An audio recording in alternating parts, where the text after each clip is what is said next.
Hi, this is Jeff Slavens, and this is part 2 of the electric starter series. This is part 2 of 3.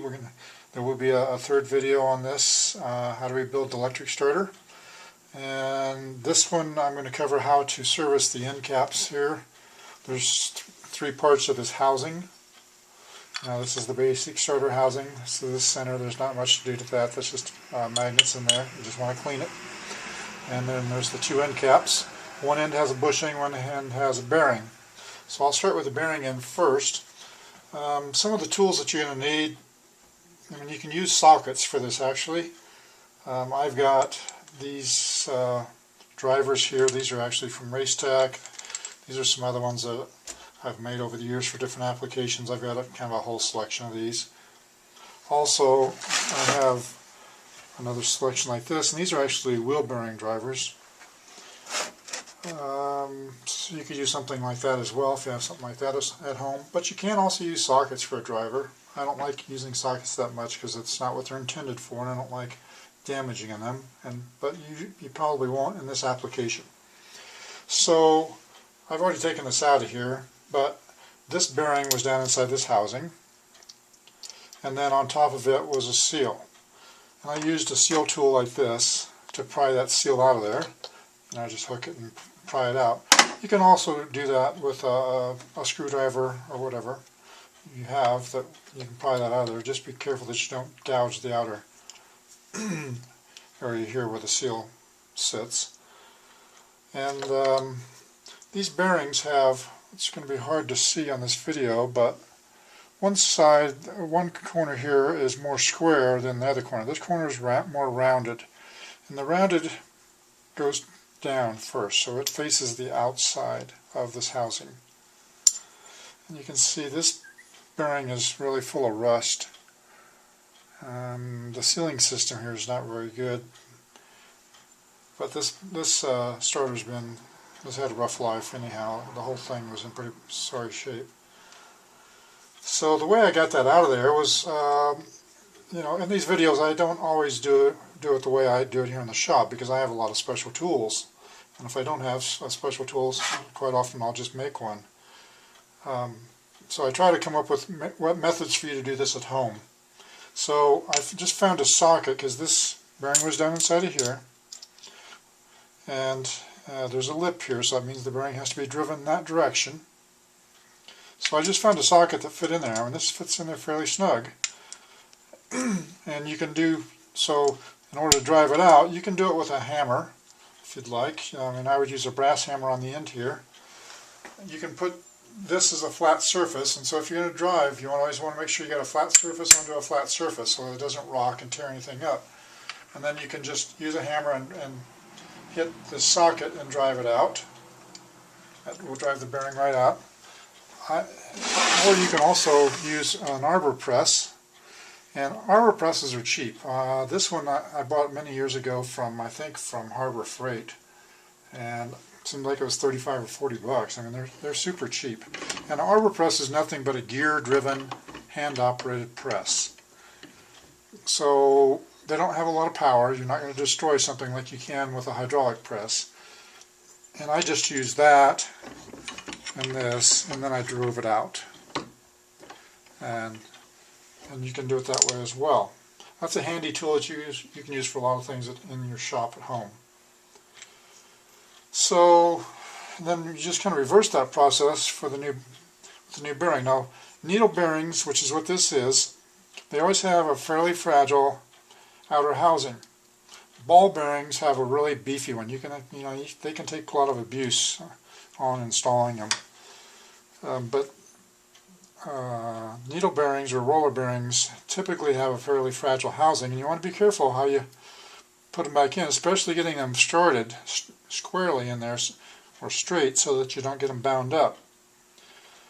So, like I said before, the rounded corner goes in first. That's probably not super important. If you happen to put it in backwards, it'll probably still work, but that's how it came apart, so that's how I'm going to put it back together. And then I just hunted around and found something. This is actually a jet tool. And it fits in there very well. It fits on the inside fairly well. It fits on the outside. Now you could go back to the vise over here again, if you wanted, if you had something shorter, or you could reverse this, and you could tap it with a hammer and drive that in. Or you could freeze this bearing in your freezer at home, and then heat this outer housing a little, and it would probably just drop in. Or for me, I just go to the arbor press. So just find where this is going to fit.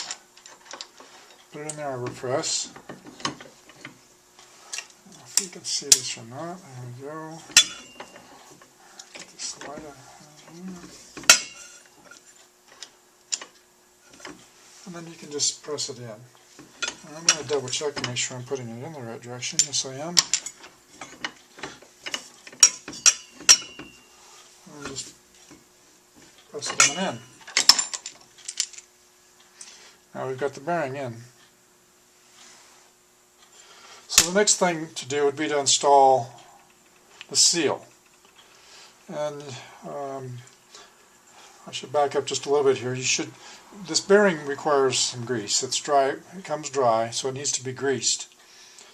And you should put some type of grease in there.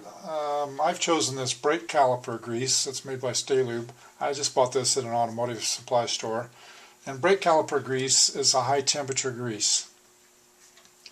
And starters sometimes get hot, so it's good to have something that won't melt out too easily. And you can put that in there with your little finger, or with a screwdriver, or a swab, or whatever you want, but you can lube that up before you put it in or after. And then put this in, and the same procedure there. You can use, get this light out of the way here. You can use the arbor press, and you can just put this in flat, so I can just put it on this flat plate right here. And actually I don't even have to have anything else. I can just use that and drive it right in. So it's not really in as far as I'd like, so I'll probably from here find a little driver,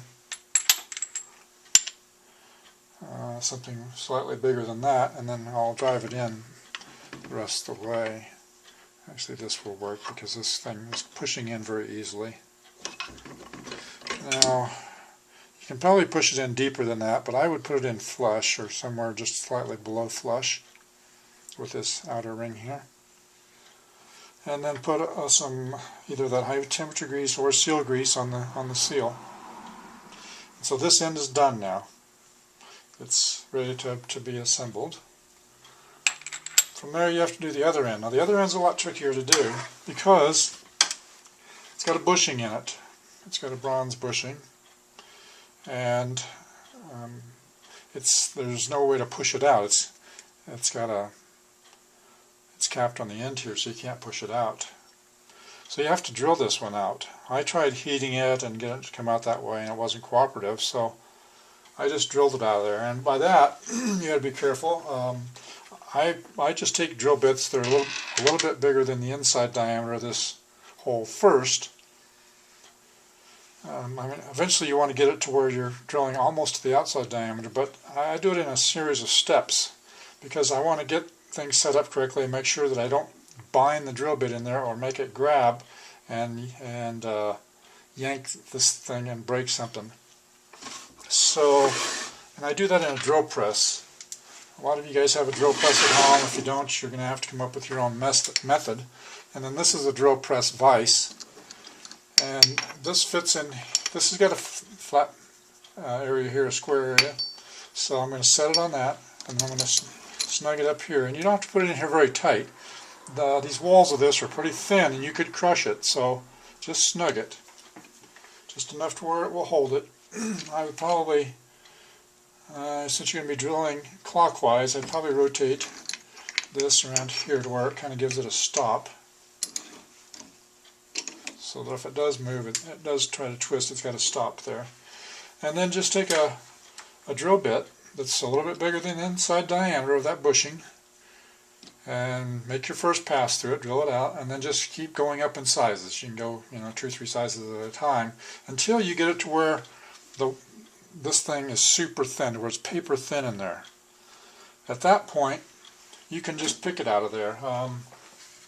Hold on just a second, I think I've got a tool I forgot. So I just use a punch like this that I've ground. This is just an old punch, and I just grind it to where it's got a sharp tip on it. And once I get it paper thin, then I just get in there and just barely tap around the outside edges because I don't want to gouge the housing. And it will just cave in, and then you can just pull it out of there with a pair of needle nose pliers. So just drill multiple times. Be careful because the drill bit, the tip of it will touch the inside of this housing. I don't know if you can see it in this video, but there's a shiny spot down inside of here where the drill bit touched. So you could actually drill through the end of this, then you'd have another mess to fix. So just take your time and just drill it out. Just keep changing the diameter of the bit until you get this wall really thin. Then get in here with some type of a punch or a pick and take it out of there. Then at that point you can press your new bushing in, and you use the same method that we did on this other housing. You just find a socket or some type of a drift or one of these drivers and drive it back in there. Now you can also, if you don't have an arbor press, or if you don't like the idea of driving it in there with a hammer punch or hammer and a driver, which I don't like that either, because it's so easy to get them started crooked and then it's kind of a mess to fix at that point. You can also use a socket, like a shorter socket, something like this, and you can use it in the vise, and you can, it's kind of tricky to set them up, but you can actually have the socket and the bushing in there, and then use the vise, tighten the vise down, and have it push on the socket, and use it to drive the bushing in. Now sometimes that takes an extra hand to help you with that, to get that started, but you can use a vise to squeeze that bushing into position. My advice would be to go buy a cheap arbor press, or just have a friend help you with the vise. I don't know, whatever works for you. Hopefully you've cleaned everything ahead of time, and then, because once you have this bushing in and this end rebuilt, then you're ready to assemble the starter, and that will be in our video part 3 on electric starters. And that will show you how to assemble the brushes and put it back into a complete assembly. That's all for now. Thank you.